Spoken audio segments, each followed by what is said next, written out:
Hello, good morning. तर चला करूयात आजच्या दिवसाची सुरुवात. तर आजच्या दिवसाची सुरुवात अशी छान झाली. मावशीने फ्रेश मासा वगैरे आणला होता. आम्ही आंबा वगैरे खाल्ला येते.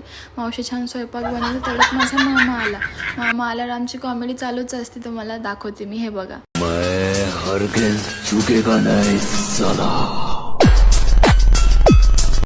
मामाला मी हा लेडीज परफ्यूम लावतो तर किती खुश झाले बघ. इकडे मम्मीचे आणि मामाचे किती गप्पे चालू आहे. त्यानंतर आम्ही छान जेवण केलं. आज एवढं छान त्याने म्हणजे मला एवढं फिशमधलं कळत नाही. एकदम ताजा फिश होता. मामा होते, मासा बसले होते. आमच्या लँग्वेजमध्ये मावशीच्या नवऱ्याला मासेच म्हणतात.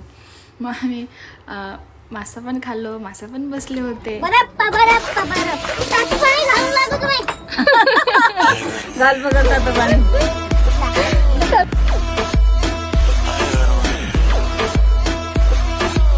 स्प्राईट वगैरे पिलं आणि आता निघालो आम्ही नानीच्या इकडे जायला. नानीच्या इकडे बघा मंदिरामध्ये किती छान डेकोरेशन. मंदिरातून घरी आलं, जेवण वगैरे केलं आणि ते मामाचं, मम्मीचं वगैरे, नानींचं सगळ्यांचं डिस्कस चालले उद्या कार्यक्रम. तर भेटूयात उद्याच्या ब्लॉगमध्ये. बाय.